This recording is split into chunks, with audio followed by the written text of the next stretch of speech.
प्रदेश में जन जागरण अभियान के तहत राष्ट्र नायक स्वामी रामदेव जी महाराज प्रतिदिन लाखों लोगों को प्रातःकालीन योग शिविरों व योग दीक्षा सभाओं के माध्यम से जहां आरोग्य प्रदान कर रहे हैं, वहीं भ्रष्टाचार व भ्रष्ट व्यवस्था के खिलाफ अंतिम व्यक्ति को तैयार कर रहे हैं।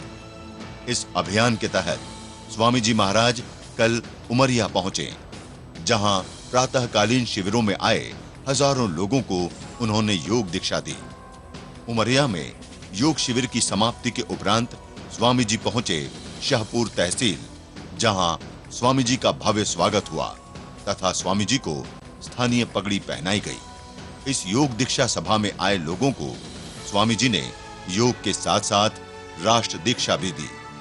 शाहपुर में योग दीक्षा सभा के बाद स्वामी जी महाराज को जबलपुर पहुंचना था, लेकिन रास्ते में छोटी सी जगह कुंडम में भी लोग स्वामी जी के आगमन की सूचना पाकर एकत्रित हो गए। यहां उपस्थित लोगों को अपना आशीर्वाद देने के उपरांत स्वामी जी निकल पड़े अपने गंतव्य की ओर। जबलपुर पहुंचने से पूर्व स्वामी जी पहुंचे भारत स्वाभिमान के प्रांतीय प्रभारी भाई अरविंद जी के आमर खेड़ा स्थित फार्म हाउस में, जहां स्वामी जी ने सभी को जीवन सूत्र बताए ही साथ ही देश कैसे आगे बढ़े ये भी बताया। इसके उपरांत स्वामी जी देर रात्रि पहुंचे जबलपुर के गोहलपुर, जहां महिलाओं ने स्वामी जी का तिलक लगाकर स्वागत किया तथा आशीर्वाद प्राप्त किया। यहां पर स्वामी जी ने भारत स्वाभिमान के प्रांतीय कार्यालय का उद्घाटन कर उपस्थित जनसमूह को अपना आशीर्वाद दिया। गोहलपुर में प्रांतीय कार्यालय के उद्घाटन के पश्चात स्वामी जी देर रात्रि जबलपुर में अग्रवाल समाज के कार्यक्रम में पहुंचे, जहां समाज के लोगों ने स्वामी जी के स्वागत में प्रशस्ति पत्र पढ़ा तथा शॉल आदि भेंट कर सम्मान किया। स्वामी जी ने अपने उद्बोधन में अग्रवाल समाज का समाज में जो योगदान है उस पर प्रकाश डाला तथा सभी को राष्ट्र निर्माण में अपना योगदान देने के लिए कहा। आइए देखते हैं कल संपन्न हुए विभिन्न कार्यक्रमों के मुख्य अंश। मैंने बचपन से सबको साथ में लेकर के काम करने में विश्वास किया है और आज तक जो भी काम करने के लिए भगवान ने निमित्त बनाया, आज योग आयुर्वेद स्वदेशी का ऋषियों के ज्ञान का ये विश्वव्यापी जो अनुष्ठान चल रहा है, इसमें सबसे पहली और सबसे बड़ी आहुति अग्रवाल समाज की रही है। इसके लिए मैं आपके प्रति कृतज्ञता पूर्वक आभार व्यक्त करता हुआ आपका अभिनंदन करता हूं। 2 दशक पहले जब हमने अनुष्ठान प्रारंभ किया, तब रामनिवास गर्ग जी दिल्ली के हमारे सबसे पहले इस यज्ञ में बड़ी आहुति देने वाले व्यक्ति थे और आज पतंजलि योगपीठ के साथ और व्यक्ति निर्माण, राष्ट्र निर्माण और युग निर्माण के ईश्वरीय कार्य में ब्राह्मण, क्षत्रिय, वैश्य, यहां तक कि दलित, वाल्मीकि, आदिवासी वनवासियों से लेकर के हमारे प्रवासी भाई, यहां तक कि मुसलमान, सिख, तो बहुत बड़ी संख्या में ईसाई, सब साथ में लगे हैं। लेकिन इस काम में मैंने कहा सबसे पहली और बड़ी भूमिका अग्रवाल समाज की रही है। इसके लिए आपके लिए भी गौरव की बात है और अग्रवाल तो आगे रहेगा ही, नाम ही अग्रवाल। अग्रवाल समाज की कुछ विशेषताओं को मैंने बहुत व्यापक तौर पर देखा है, उसका मूल्यांकन किया है। वैश्यों में एक बहुत बड़ी संख्या है हिंदुस्तान में और वैश्यों में अग्रणी अग्रवाल लोग हैं। महाराजा अग्रसेन के वंशजों की एक बड़ी भूमिका है। मैं यहां कोई तुलनात्मक अध्ययन नहीं करने जा रहा हूं, लेकिन इस देश में ज्ञात इतिहास में शायद कोई ऐसा काम नहीं है, चाहे वो गौशाला है, चाहे वह धर्मशाला है, चाहे वो कोई विद्यालय है, कोई स्कूल है, कोई कॉलेज है, कोई यूनिवर्सिटी है, कोई मंदिर है, या कहीं बाढ़ आती है, कहीं भूकंप आता है, राष्ट्रीय आपदा का कोई प्रश्न होता है, माने धर्म के सब कामों में यदि किसी एक समाज का सबसे बड़ा योगदान है तो अग्रवाल समाज है। अग्रवाल समाज के लोग ये नहीं देखते कि इसको कर कौन रहा है, उनको काम अच्छा दिखना चाहिए, आहुति देने पहुंच जाते हैं। नहीं तो बहुत से लोग आजकल दान भी जाति पूछ के देते हैं।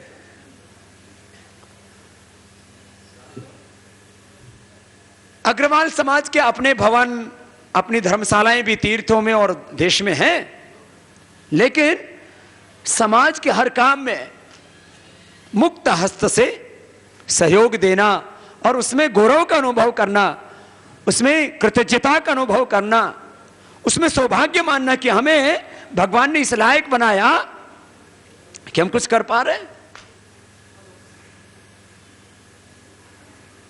यह अलग बात है कि अग्रवाल समाज की राष्ट्र के निर्माण के हर क्षेत्र में बहुत बड़ी भूमिका है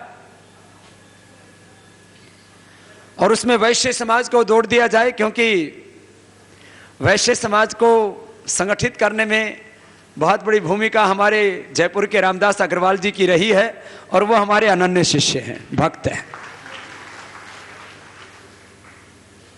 मैं एक बात जरूर कहता हूं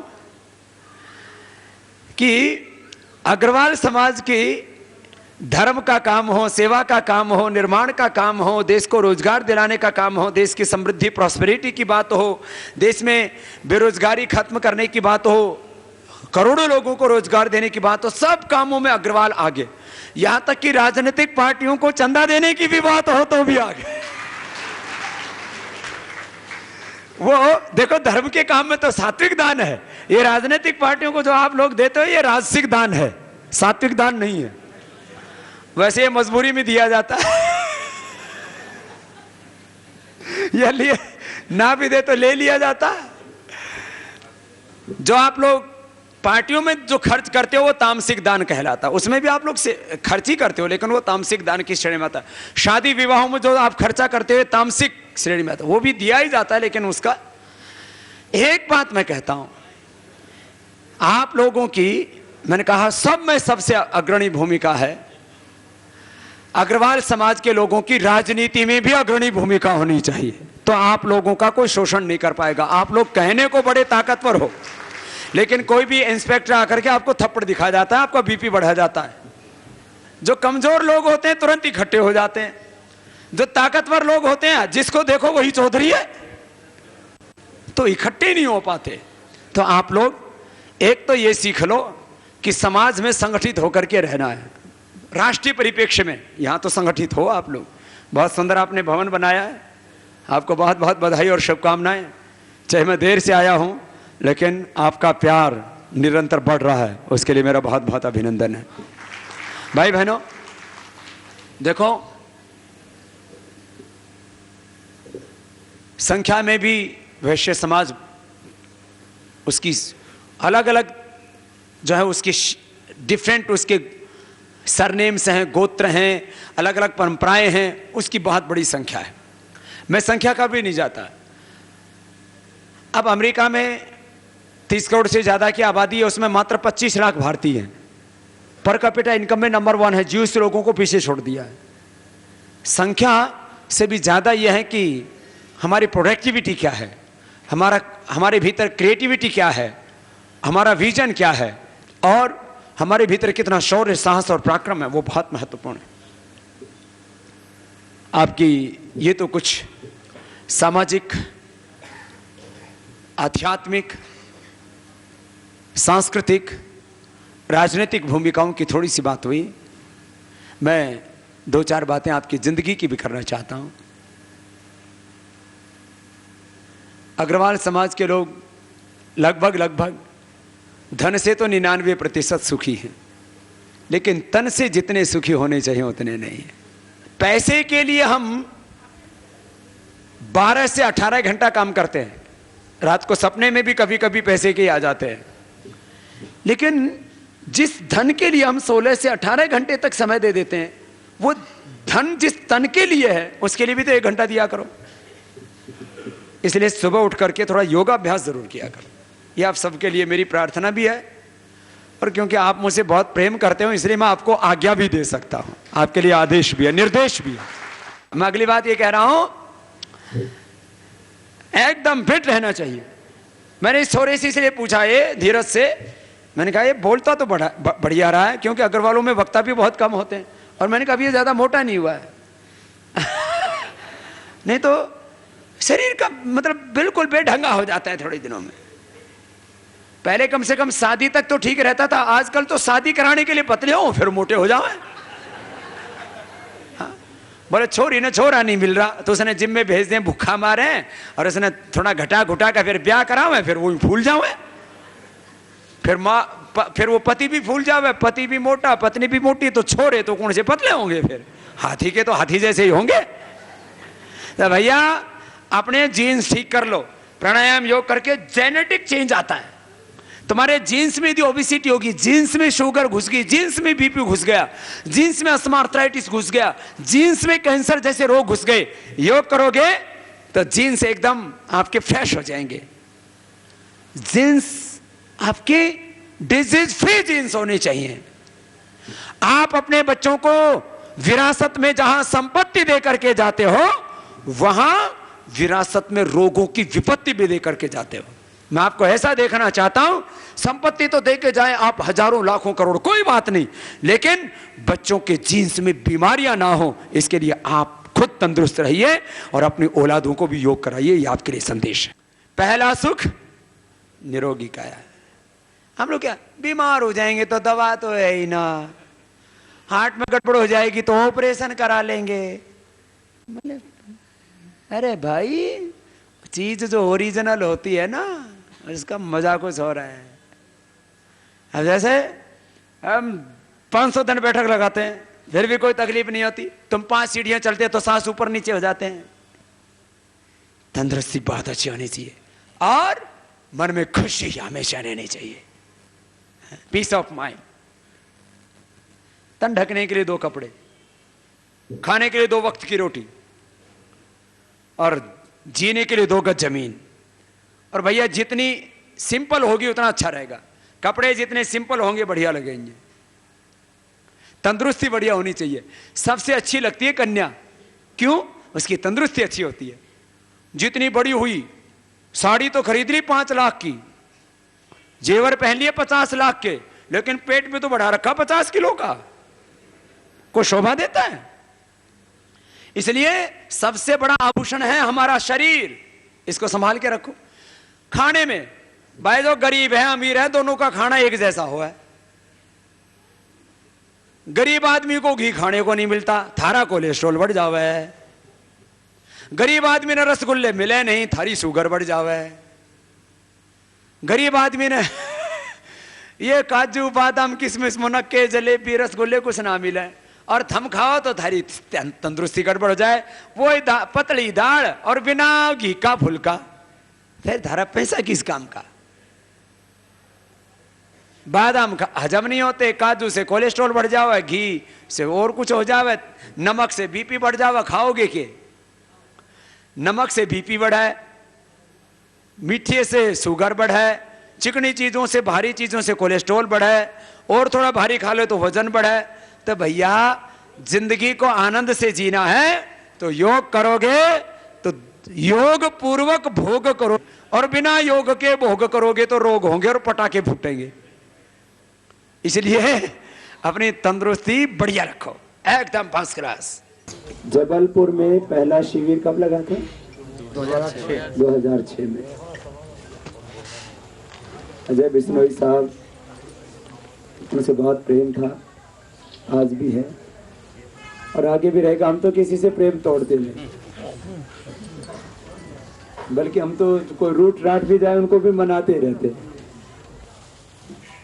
inaction, reaction and wrong action, ये 99% लोगों की जिंदगी के केंद्र में मिलेगा। या तो कुछ नहीं करेंगे, करेंगे तो उल्टा पुल्टा करेंगे, और आपस में पति पत्नी, माँ बेटा, गुरु चेला सब गुत्थम गुत्था रहते हैं। होशपूर्ण जीवन, जीवन का सम्यक बोध बहुत कम लोगों को रह पाता है। हमारी कोशिश है कि सब लोग जागृत हों, प्रकाशित हों। इसके लिए सुबह से शाम तक लगे रहते हैं। 2006 में भी जबलपुर में इतिहास बना था, इतना जबरदस्त शिविर, और हमारे गोमास्ता जी ये उसके प्राण थे हमारे, इनको भी बहुत बहुत आशीर्वाद हमारे। ऐसे बहुत बीजी डॉक्टर हैं, लेकिन और जो उसमें उन्होंने रिसर्च भी किया एक बहुत जबरदस्त ऑस्टियोपेनिया एंड ऑस्टियोआर्थराइटिस के ऊपर, कि आप यदि 40 दिन भी योगाभ्यास करते हैं तो मॉडर्न मेडिकल साइंस में ऑस्टियोब्लास्ट ऑस्टियोट्रांस बोन फॉर्मेशन बोन रिजॉर्प्शन को बैलेंस करने के लिए कोई मेडिकेशन नहीं है। जो भी ये जो टेम्परेरी जो कैल्शियम आदि की गोलियां देते हैं उससे आपको तात्कालिक रूप से थोड़ा बहुत लाभ दिख सकता है, लेकिन खुद जो है हड्डियों के हो क्या खुद हड्डियों के डॉक्टर होते हुए योग के ऊपर रिसर्च किया, और ये सब के बीच में कहा, इन्होंने पूरा पेपर उसका पब्लिश किया कि भैया प्राणायाम करोगे तो आप osteopenia, osteoporosis, arthritis, rheumatoid arthritis से छुटकारा पा सकते हो। ये कहने का, सच कहने का साहस भी हमारे गोमास्ता जी। हमारा बड़ा लक्ष्य तो है कि पूर्ण जागृत, पूर्ण प्रकाशित, समर्थ आत्मा तैयार हो। मैं बार बार कहता हूं, योग से बीमारियों को, व्याधियों को मिटाना तो एक बहाना है। व्यक्ति को समाधि के शिखर तक लेकर के जाना, जहां उसके जीवन में पूर्ण जागृति हो, पूर्ण प्रकाश हो। मानव को महामानव बनाना है, पुरुष को महापुरुष बनाना है, यह है योग का अल्टीमेट गोल। मैंने कहा जिंदगी को जी रहे, और ज्यादातर लोगों को मैं देखता हूं, सामान्य लोगों को नहीं, जिनको ये कहा जाता है भाई इसके पीछे तो लाख, 2 लाख, 10 लाख, 20 लाख, 50 लाख आदमी है, सामाजिक दृष्टि से, राजनीतिक दृष्टि से, उनकी बात कर रहा हूं। और यहां तक कि आध्यात्मिक दृष्टि से, किस गुरु के 10 लाख चेले हैं, इसके 20 लाख चेले हैं, इसके 50 लाख चेले हैं, लेकिन गुरु को भी शायद जीवन का वो प्रकाश नहीं मिला है जो उसको मिलना चाहिए। हम अपनी जिंदगी में अक्सर अपना मकसद क्या समझते हैं कि मेरे पास कितनी सुविधाएं हैं, कितने संसाधन हैं, कितनी संपत्ति है, कितनी प्रॉस्पेरिटी है, और मैं कितना अर्जित कर सकता हूं, और चाहूं तो कितना खर्च कर सकता हूं। ये तो जिंदगी का मकसद कहां हुआ। मैंने तो देखा, जो मैं बहुत गौर से देखता हूं, मैं कभी भी कोई घूमने के लिए कहीं नहीं जाता हूं, न जंगल में जाता हूं, न कहीं मंदिरों में जाता हूं, न कोई तीर्थ स्थानों पर, जिंदगी में कभी नहीं गए। मैं जब भी किसी आदमी को देखता हूं, प्रकृति को देखता हूं, तो उनको देखता रहता हूँ, ये क्या, देखो अब मैं पंछियों को देखो उधर जा रहे, कितने खुश हैं वो। कभी संग्रह नहीं करते, चींटी से लेके हाथी तक, और आदमी संग्रह करता रहता है फिर भी दुखी रहता है, सब कुछ है फिर भी दुखी रहता है। कल मैं शिविर में बोल रहा था, अतिरिक्त की चाहने, अतिरिक्त को अर्जित करने की चाहने व्यक्ति का ईमान खत्म कर दिया। अतिरिक्त को अर्पित कर नहीं करता, मेरे पास कितना हो जाए। मेरे पास लोग आते हैं, बाबा जी आपका इतना बड़ा यश कैसे हो गया, अब तो पूरे वर्ल्ड में फेमस हो। मैं कल बच्चों से बात कर रहा था, मैंने कहा बच्चों तुम क्या बनना चाहते हो? बोले आपकी तरह पूरे वर्ल्ड में फेमस बनना चाहते हो। तो मैंने कहा मुझे तो पता ही नहीं था मैं फेमस हो गया हूँ। बोले बाबा जी आप तो बहुत फेमस हो। मैंने कहा मैंने तो कभी सोचा ही नहीं कि मुझे फेमस होने के लिए कुछ करना। मैं सच बताता हूँ, हमने जिंदगी में फेमस होने के लिए कभी कुछ नहीं किया, अभी भी हम फेमस होने के लिए कुछ नहीं कहते। भारत में पहली बार किसी सन्यासी ने आध्यात्मिक व तीर्थ नगरी